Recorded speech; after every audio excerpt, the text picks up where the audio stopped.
worst. But he's also like, they make fun of me if I would, like, ditch them for my girlfriend. Like, it wouldn't be a good look. And it's like, you're the fucking worst. I fucking hate him. And then we're with Imogen, who is just, like, walking on eggshells around Eli, and it's awkward. It's super uncomfortable. And he's just like, oh, they're, like, in class, and he's super possessive, and it's awkward. They're, like... Because she's, like, kind of talking to Jake, just casually as friends. Yeah. And she's like, maybe we should talk. And Eli's like, why? We're the best that we've ever been. Why would we need to talk? And she's like, yeah, sure, I guess. Okay, whatever. Maybe not. It's really uncomfortable. Yep.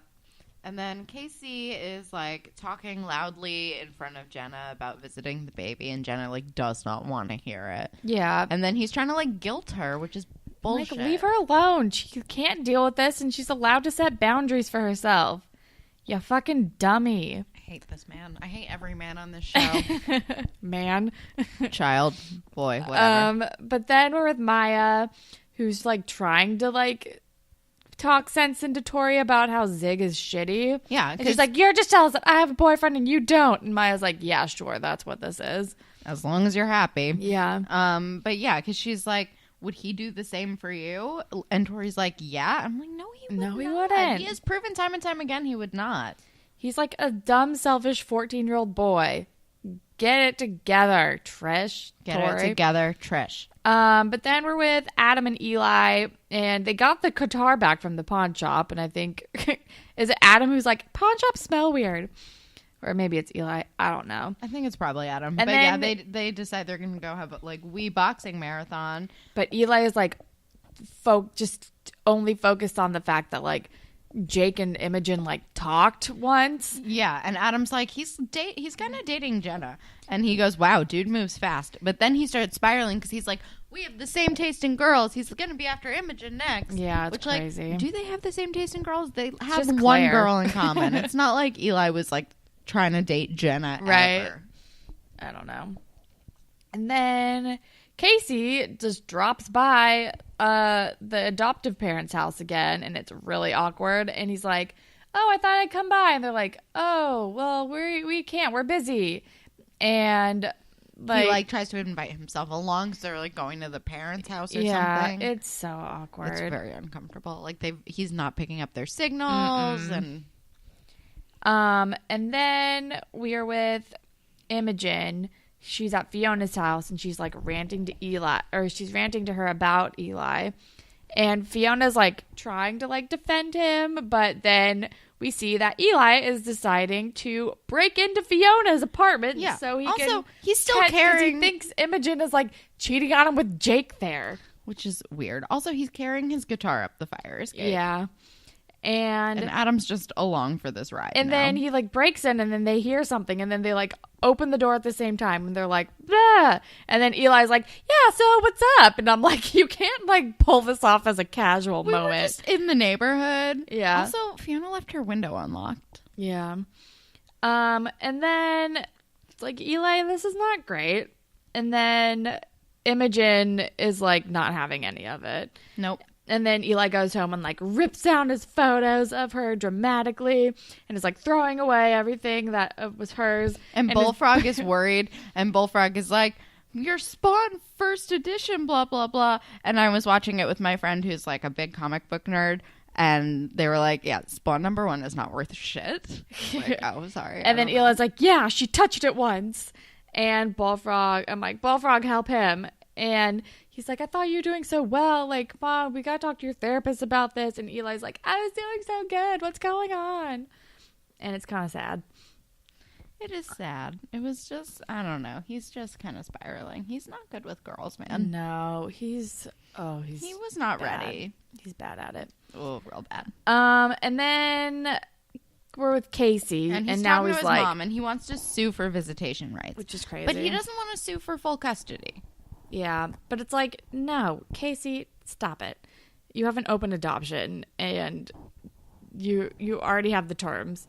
And his mom is, like, trying to, like, talk him down. And she kind of does. Yeah, and he does not deserve his mom.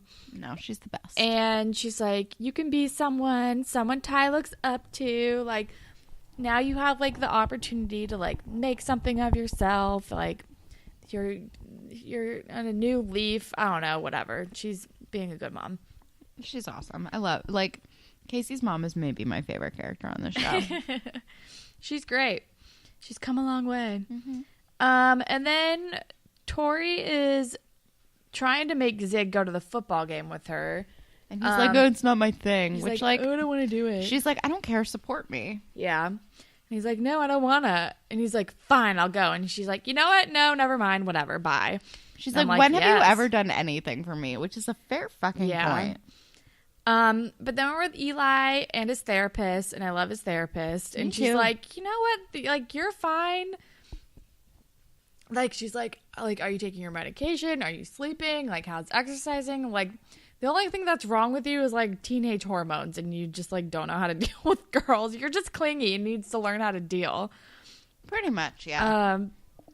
And it's very Although nice. I am, like, still a little concerned. Because, like, I feel like there's a slight difference between being, like, clingy and spiraling and, like, actually acting out on those impulses. I think it's, like, he's naturally kind of clingy, but it's also, like, he's had a lot of bad experiences. Like, the last time he seriously dated someone, it was, like, in the middle of a manic episode, so I can see him still having, like, crazy hangups about that, and that is affecting how he's approaching girls in general, because he's never really had a healthy thing. That because is a good point. The girl before that, like, literally died. Yep. I feel like his therapist probably needs to go a little bit more into that and not be like, you're fine, it's just hormones. Like, I think there's a little bit more behind it. Yeah, I would agree with that. But then we are with Casey, and he's apologizing to Jenna about, like, guilting her about stuff. And he's like, maybe whenever you're ready, like, we can go and see him together. And she's like, I don't know when I'll be ready. And I'm like, that is very fair, Jenna. You don't have to be ready now. And then we're in class, and Casey, like, turned in an assignment late or something. And then the teacher is like, wait, Casey, I want to talk to you about this problem. And it's like, you're the only one who got this right. I have an idea of how you can make up, like, extra marks or something. And then we remember that Casey was originally in the gifted class. Yeah. Like, Casey's not dumb. He just acts like a dummy. Yeah. And then we're with Tori, and she gets to be on the Power Squad again because Zig now volunteered to be the mascot, which is actually, like, a pretty solid apology gesture. Yeah, it's it's better than buying a new camera for no reason. But very Tori impressed is by still that. like, all right, well, this is good, but things are still going to change. And she's standing her ground, and it's great. I'm really proud of her. Yes.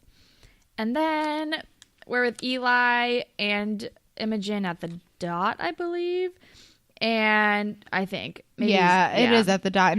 And Eli's being good, but Imogen is like, I still think that we should just be friends. Yeah, she's like, I don't think you and I are good for each other. And I'm like, that is the truest thing.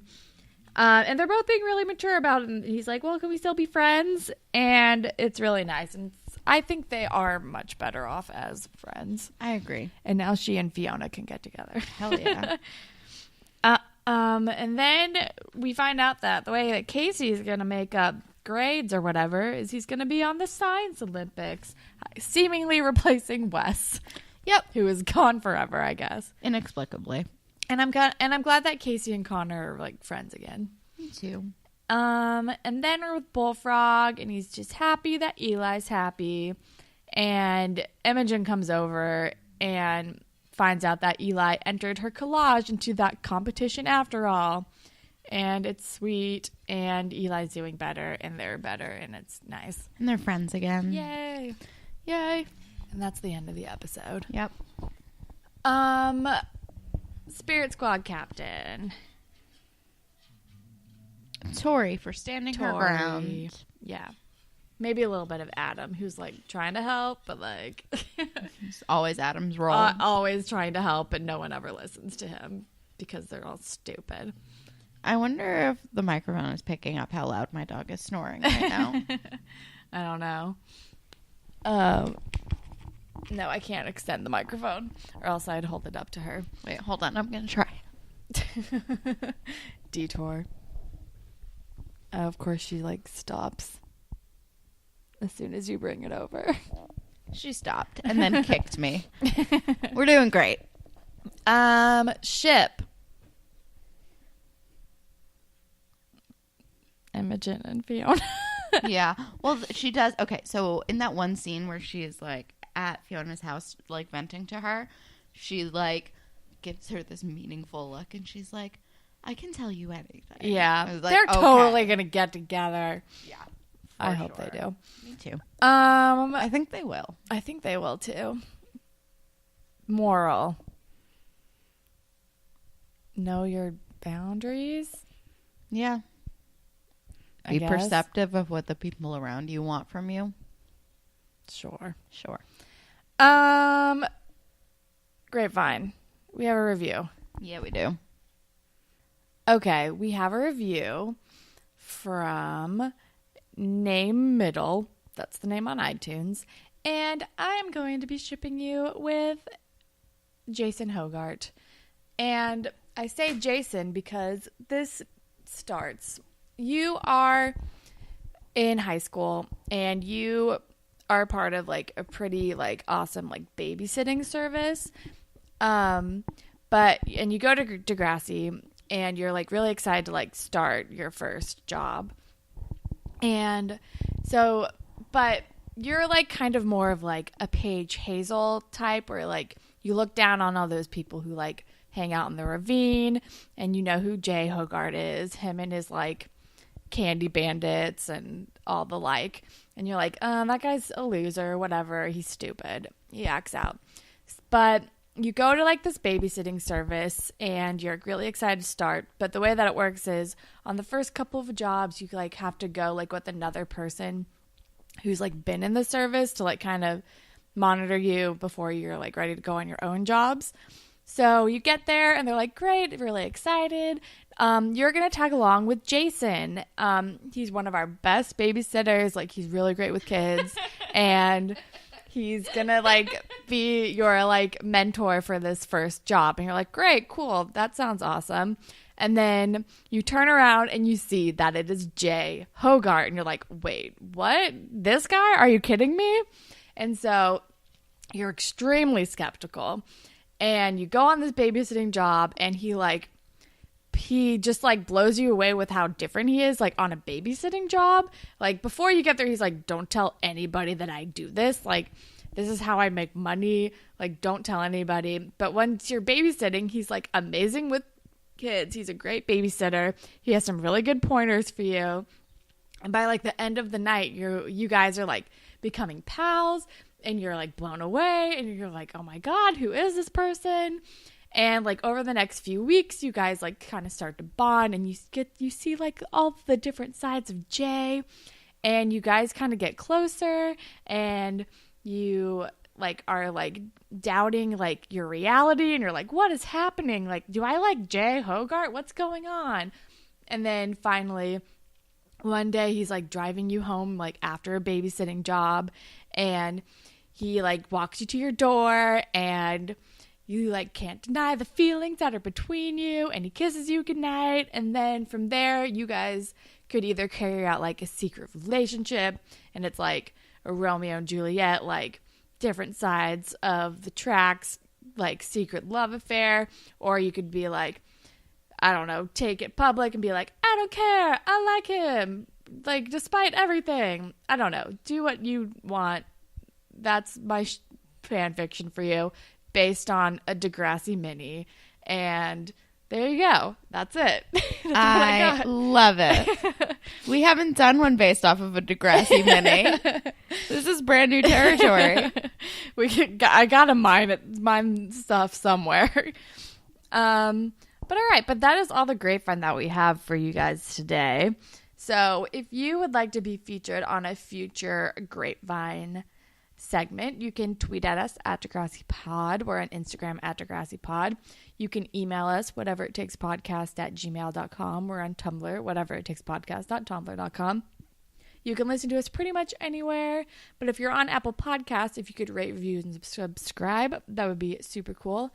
And if you leave us a review, you will get your own Degrassi-inspired faction, like Name Middle, was that your name? Did today.